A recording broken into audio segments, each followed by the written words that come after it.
failed to disclose meetings with a top Russian diplomat. Here is the moment, under oath, that has everyone talking. If there is any evidence that anyone affiliated with the Trump campaign communicated with the Russian government in the course of this campaign, what will you do? Senator Franken, I'm not aware of any of those activities. I have been called a surrogate at a time or two in that campaign, and I did not have communications with the Russians, and I'm unable to comment on it. And if that wasn't enough, then in a written request from Senator Pat Leahy, he was asked again, and he answered with a single question, Jeff Sessions, a single word. He said no to any contact. So, could he be in legal trouble? Is this lying under oath? Joining us now, White House ethics lawyer for President George W. Bush, Richard Painter. Counselor, good to have you. The simple question is what Jeff Sessions did with Al Franken lying or perjury?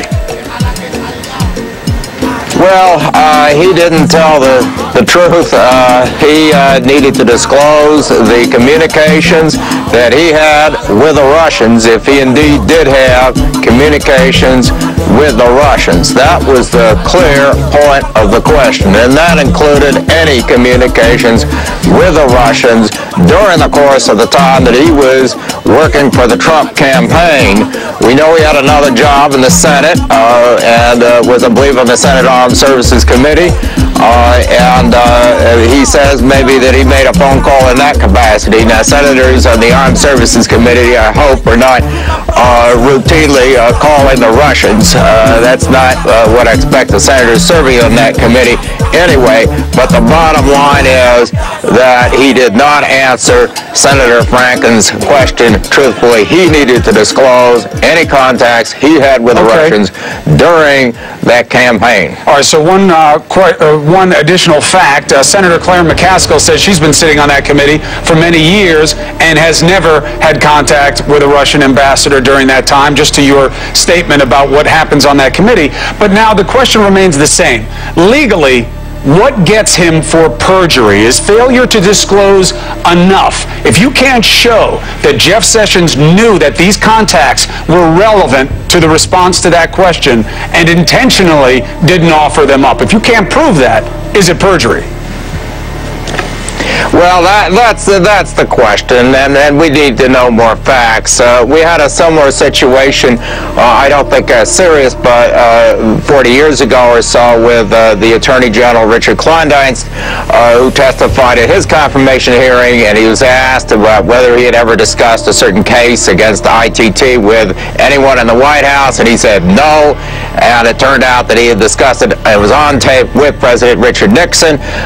Then the Attorney General Kleindienst made similar arguments. Oh, well, I thought you were talking about a different time period or something like that, and ended up settling that one out with the prosecutor for a lower charge, a lesser charge, which is failure to provide complete information to Congress. It's a misdemeanor, but it cost him his job as Attorney General, and actually he was reprimanded by Arizona. You think that this could wind up in that category? There are lesser charges. Do you think that lesser charges could be realistic here?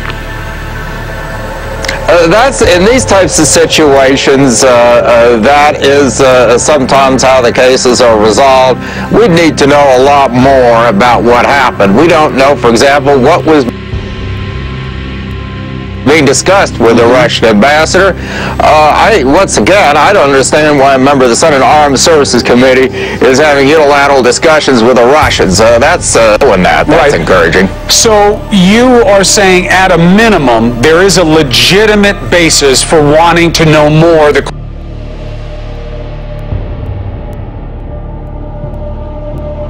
question is, how should that inquiry proceed? What's the proper way to do that? Well, based on what I've heard thus far, I don't think he can continue.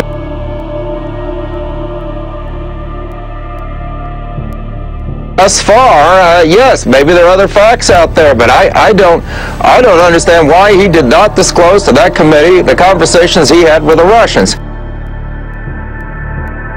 And this is not just any old question. This is about a country that has been conducting espionage activities against Americans throughout 2016, has been trying to destabilize our country since the 1920s when they were supporting the Communist Party.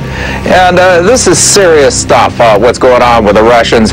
We've already had one member of this administration have to resign for lying about contacts with the Russians. That's Michael Flynn, who lied to the Vice President, very clearly lied to the Vice President. And now we've got another one who seems to have trouble telling the truth about what he's saying to the Russians. And that's just not acceptable. Richard Painter, thank you very much for making the case. Appreciate it. Allison? All right, Chris, is the Trump administration moving towards giving authority to military commanders in the field to greenlight anti-terror raids without the president's approval? We're going to discuss how that would work next.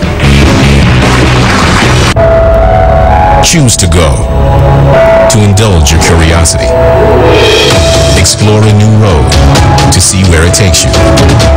Meet the leaders who change the game.